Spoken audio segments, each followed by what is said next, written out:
Dr. Sarah Chen had been stationed on the Galactic Coalition research vessel Harmony for exactly 3 standard months when her carefully ordered life descended into adorable chaos.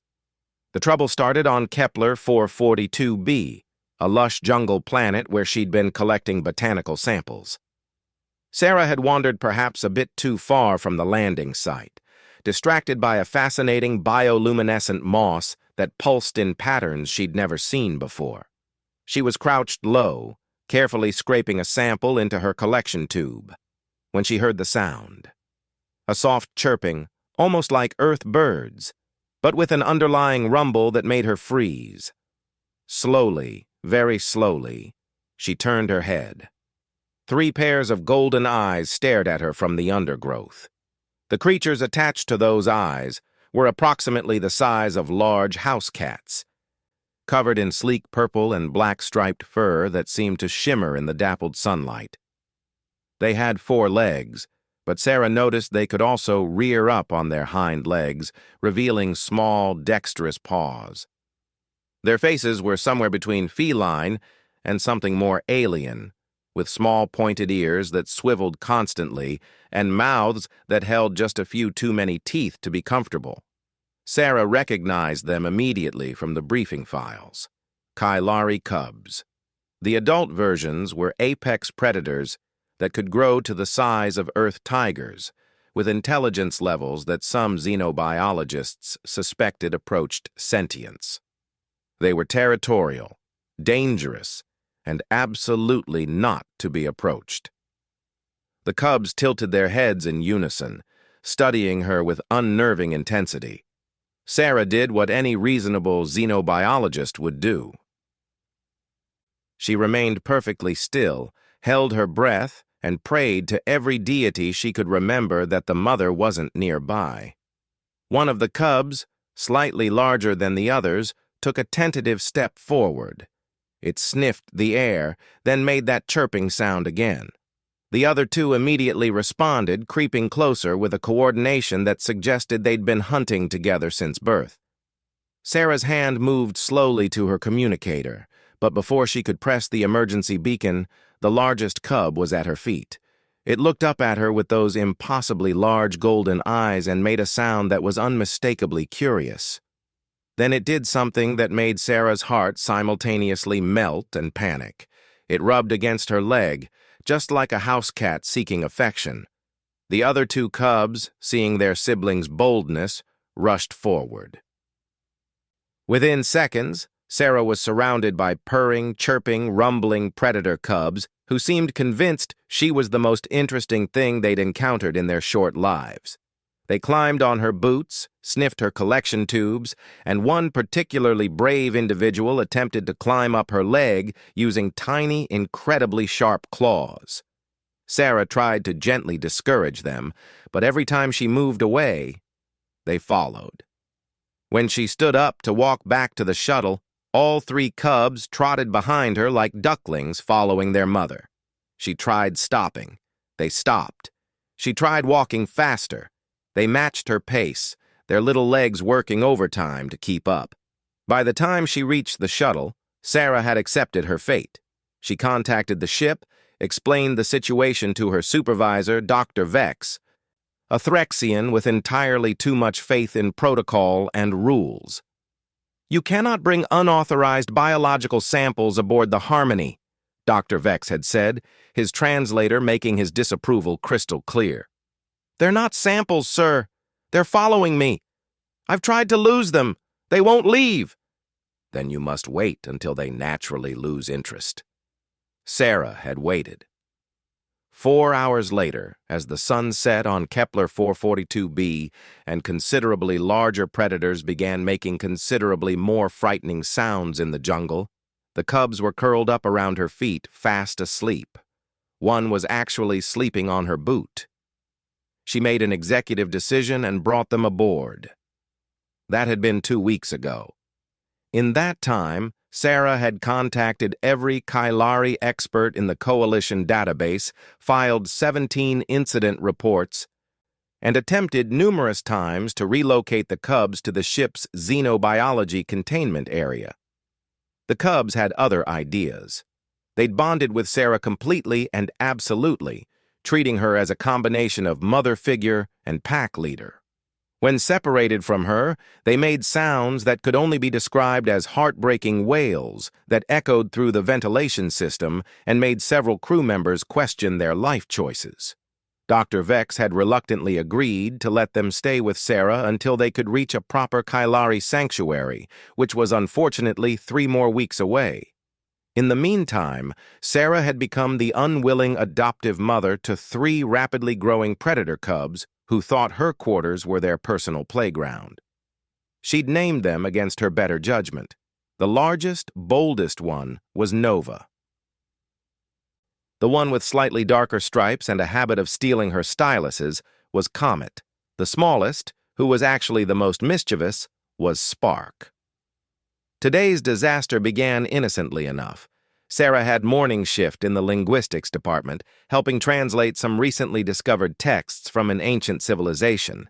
She'd left the cubs in her quarters with plenty of food, water, and enrichment toys. She'd locked the door with a special security code. She'd underestimated them entirely. Sarah was halfway through a fascinating analysis of verb conjugation when her communicator buzzed. It was Lieutenant Markers, head of security, and he sounded somewhere between amused and exasperated. "Dr. Chen, your, companions have escaped quarters again." Sarah's head dropped to her desk with a thunk. "Where are they?" "Deck 7. Near the commissary. They seem to be, well, they're following your scent trail." Of course they were. Sarah had walked past the commissary on her way to linguistics. The cubs had somehow learned to override her door lock, probably by watching her enter the code too many times, and had tracked her through the ship. By the time Sarah reached Deck 7, a small crowd had gathered. The cubs had indeed followed her scent right to the commissary entrance and were now sitting in a neat row outside the door, making plaintive chirping sounds. They perked up immediately when they saw Sarah, rushing toward her with excited rumbles. Several crew members jumped back. The Vorgaxian cook, Kathresh, actually climbed onto a table despite the fact that he was nearly 7 feet tall and the cubs barely reached Sarah's knees. "It's fine." "Everyone," Sarah called out, trying to project calm authority while 3 predator cubs climbed up her legs. "They're harmless, mostly." Nova reached her shoulder and nuzzled her cheek, nearly knocking off her glasses. Comet was attempting to investigate her pocket where she kept emergency snacks. Spark was already eyeing the commissary door with obvious interest. "They need to remain in your quarters, Dr. Chen," came the stern voice of Dr. Vex, who had apparently heard about the escape and come to deliver his disapproval in person. "I know, sir. I'm working on better containment protocols." As if sensing the tension, Nova turned to look at Dr. Vex and made a low rumbling sound that was definitely not as cute as the chirps. Dr. Vex took a cautious step backward. His species had a well-developed sense of self-preservation. "Perhaps you should feed them before returning them to quarters," suggested Ensign Parks, a human from the medical bay who'd been studying the cubs with professional interest. "They look hungry." Sarah sighed. The cubs did look hungry. They always looked hungry. They were growing at an alarming rate, eating amounts of food that seemed impossible for their size. "I'll take them back and feed them in quarters," Sarah said. She turned to leave, but Spark had other ideas. The smallest cub suddenly darted away from Sarah and somehow managed to slip through the commissary door when another crew member exited. Nova and Comet, never ones to be left behind, immediately followed. Sarah rushed after them, followed by half the curious crew, Dr. Vex's protests, and Ensign Park's scientific interest. The cafeteria was busy with the lunch shift. Nearly 40 crew members from a dozen different species were seated at tables or moving through the food lines. The sudden appearance of 3 predator cubs caused immediate pandemonium. Several crew members stood on chairs. The Zenobian ambassador actually deployed his defensive spines. Someone screamed. Someone else laughed. The cubs ignored all of it. They made a direct line for the food service area, where Cafeteria was busy preparing the midday meal.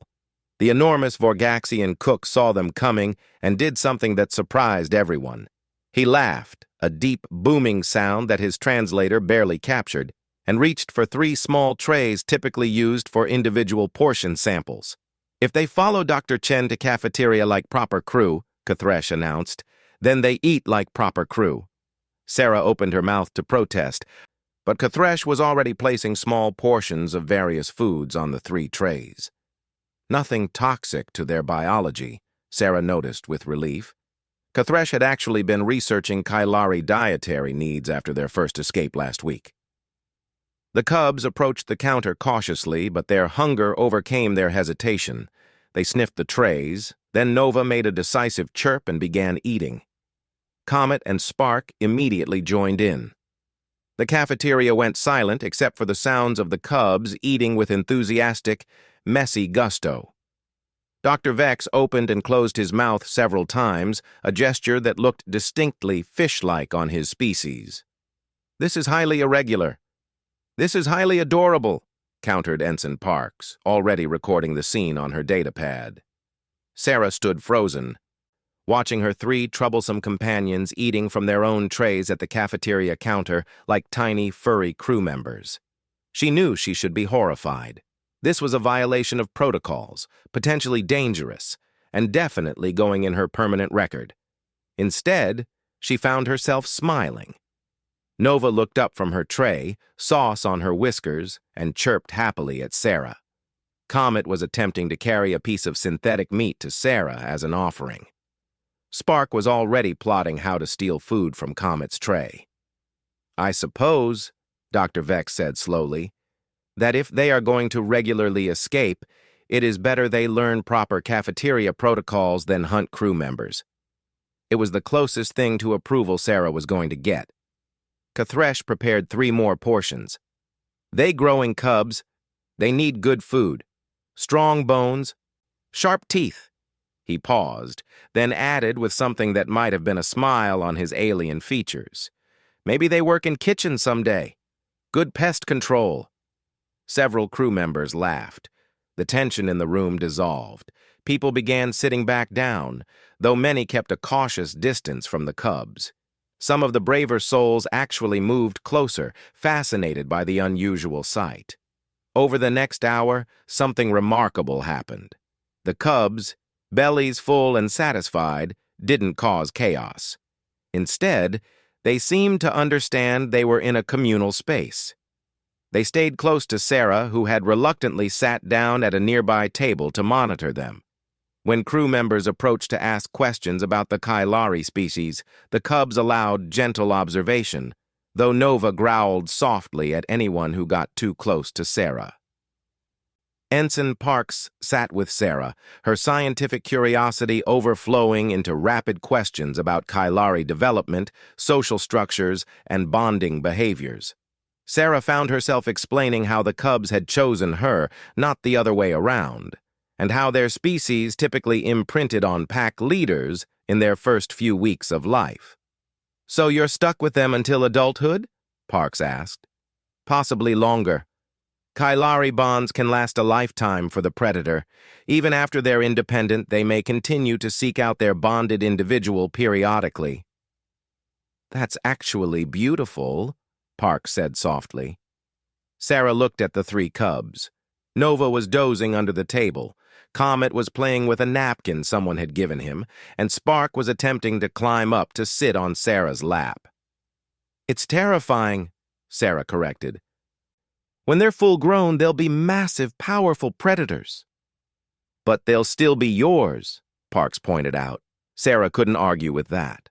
By the time Sarah finally managed to herd the cubs back to her quarters, using a trail of treats and firm commands they were slowly learning, the entire ship was buzzing with news of the incident.